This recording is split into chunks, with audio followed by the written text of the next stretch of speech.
भारत के जिगरी दोस्त रूस ने बना ली वैक्सीन। 10 अगस्त को लॉन्च हो सकती है रूस की वैक्सीन। दोस्तों, कोरोना वायरस महामारी के चलते करीब 7 महीने से दुनिया के लोगों की नींद हराम हो गई है। कई स्तरों पर इस महामारी से लड़ने की सफल असफल कोशिशें की जा रही हैं। इस बीच अच्छी खबर दी है भारत के जिगरी दोस्त रूस ने। अगर सब कुछ ठीक रहा तो रूस की वैक्सीन 2 हफ्तों के अंदर बाजार में उपलब्ध होगी। दुनिया के लिए तो ये चौंकाने वाली बात है। साथ ही उन लोगों के लिए खुशी की भी बात है जो कोरोना जैसी महामारी से जूझ रहे हैं। रूस के वैज्ञानिकों का दावा है कि अगस्त के मध्य तक कोरोना वायरस की पहली वैक्सीन को मंजूरी मिल सकती है। इसका सीधा और सरल मतलब ये हुआ कि रूस कोरोना वायरस की वैक्सीन बाजार में बहुत जल्द ला रहा है। रूसी अधिकारियों और वैज्ञानिकों ने CNN चैनल को बताया कि वो वैक्सीन के लिए मंजूरी के लिए 10 अगस्त या उससे पहले लाने की दिशा में काम कर रहे हैं। इस वैक्सीन को मॉस्को स्थित गामालेया इंस्टीट्यूट में बनाया गया है। गामालेया इंस्टीट्यूट के वैज्ञानिकों का दावा है कि वो इस वैक्सीन को आम जनता के इस्तेमाल के लिए 10 अगस्त तक मंजूरी दिलवा लेंगे, लेकिन ये सबसे पहले फ्रंटलाइन हेल्थ वर्कर्स को दी जाएगी। रूस की वैक्सीन पर दुनिया ने उठाए सवाल। हालांकि रूस ने अभी तक वैक्सीन के ट्रायल का कोई डेटा जारी नहीं किया है। इसी वजह से ये कितनी कारगर है इस बारे में कुछ नहीं कहा जा सकता है। कुछ लोग इसको लेकर रूस की आलोचना भी कर रहे हैं कि वैक्सीन जल्द बाजार में लाने के लिए रूस पर राजनीतिक दबाव है। इसके अलावा वैक्सीन के अधूरे ह्यूमन ट्रायल पर भी सवाल उठ रहे हैं। वहीं रूस के रक्षा मंत्रालय का कहना है कि रूसी सैनिकों ने ह्यूमन ट्रायल में वॉलंटियर्स के रूप में काम किया है। दावा है कि परियोजना के निदेशक एलेक्जेंडर गिन्सबर्ग ने खुद ये वैक्सीन ली है। अधिकारियों का कहना है कि वैश्विक महामारी और रूस में बढ़ते कोरोना संकट के कारण दवा को मंजूरी देने की दिशा में अब तेजी से काम किया जा रहा है। अमेरिका की 2 वैक्सीन के सबसे तगड़े नतीजे। दुनिया भर में जारी कोरोना वायरस वैक्सीन के ट्रायल के नतीजे आने लगे हैं। इसके साथ ही वैक्सीन ट्रायल के अगले चरण में पहुंचने लगी हैं। अमेरिका की मॉडर्ना इंक के बाद अब फाइजर भी अपने तीसरे और अंतिम चरण के ट्रायल में पहुंच गई है। फाइजर ने जर्मनी की बायोटेक फर्म के साथ साझेदारी की है। समय की बचत के लिए फाइजर अपने वैक्सीन के साथ 2 चरणों में ट्रायल करेगी। दूसरे और तीसरे चरण के इन परीक्षणों में 18 से 85 साल की उम्र के 30,000 लोग शामिल होंगे। कंपनियों की ओर से कहा जा रहा है कि वैक्सीन BNT162b2 को तेजी से विकसित करने के लिए हाल ही में अमेरिकी फूड एंड ड्रग एडमिनिस्ट्रेशन ने मंजूरी दी है। वैक्सीन के दूसरे और तीसरे चरण के परीक्षण में FDA के सारे प्रोटोकॉल्स का पालन किया जाएगा। मॉडर्ना की वैक्सीन का फाइनल ट्रायल शुरू। अमेरिका की फार्मा कंपनी मॉडर्ना की वैक्सीन परीक्षण के आखिरी चरण की ओर बढ़ गई है। कंपनी ने 30,000 वॉलंटियर्स के साथ सबसे बड़े परीक्षण की शुरुआत की है। इसमें ऐसे लोगों को शामिल किया गया है जिन्हें सांस से जुड़ी कोई परेशानी नहीं रही है।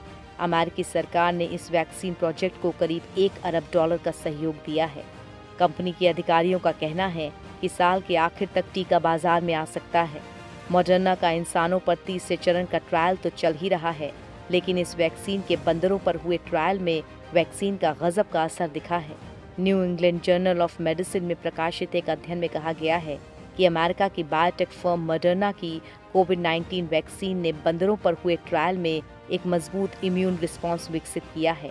साथ ही वैक्सीन बंदरों की नाक और फेफड़ों में कोरोना वायरस को अपनी कॉपी बनाने से रोकने में भी सफल रही है।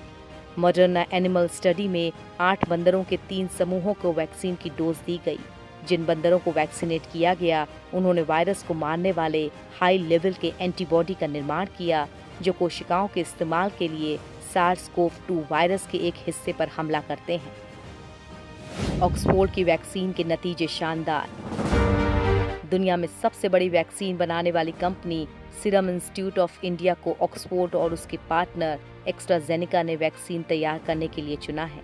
भारत में ऑक्सफोर्ड एस्ट्राजेनेका अपनी वैक्सीन के मानव परीक्षण के तीसरे और अंतिम चरण के लिए तैयार है।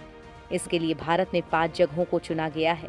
पहले 2 चरणों के लिए परीक्षण के परिणाम इस महीने की शुरुआत में प्रकाशित किए गए थे।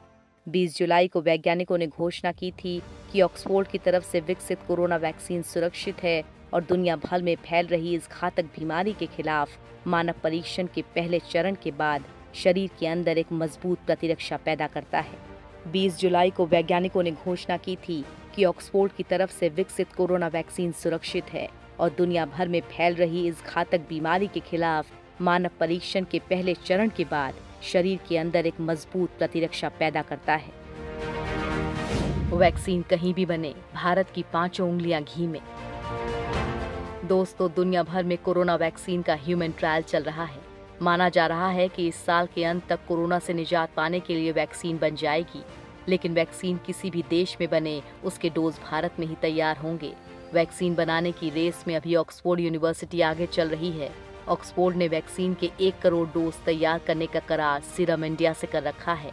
इस करार के मुताबिक 1 करोड़ डोज में से आधे पर भारत का हक होगा, यानी 50 लाख डोज सीधे भारत को मिलेंगी। इसी तरह रूस को भारत बड़ी तादाद में वैक्सीन और दवा सप्लाई करता है। कम कीमत पर दवा सप्लाई के कारण रूस के लिए दशकों से भारत ही सबसे मुफीद जगह रही है। दवा के मामले में रूस का भारत पर ही भरोसा है, लिहाजा कोरोना वैक्सीन के मास प्रोडक्शन के लिए वो भारत का ही रुख कर सकता है। अगर ऐसा हुआ तो यहाँ भी भारत को ही फायदा होगा। दुनिया के बाकी देशों के मुकाबले भारत में दवा का प्रोडक्शन करना काफी सस्ता होता है, इसलिए भी भारत दुनिया के लिए मुफीद जगह बन सकता है। भारत की गिनती जेनरिक दवाइयों और वैक्सीन के दुनिया में सबसे बड़े मैन्युफैक्चरर्स में होती है। देश में वैक्सीन बनाने वाली आधी दर्जन से ज्यादा बड़ी कंपनियां हैं। इसके अलावा कई छोटी कंपनियां भी वैक्सीन बनाती हैं। भारत बायोटेक और जायडस कैडिला के अलावा कई और कंपनियां हैं जिन्होंने वैक्सीन के डोज बनाने के लिए अलग अलग देशों की कंपनियों से करार कर रखा है। इनमें पेनेशिया बायोटेक ने टीका विकसित करने के लिए अमेरिका की रेफेना के साथ करार किया है।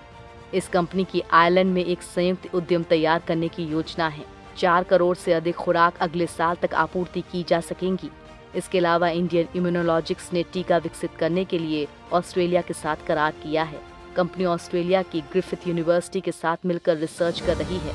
तो सही मायनों में देखा जाए तो वैक्सीन दुनिया में कहीं भी तैयार हो, लेकिन उसका प्रोडक्शन भारत में ही होगा।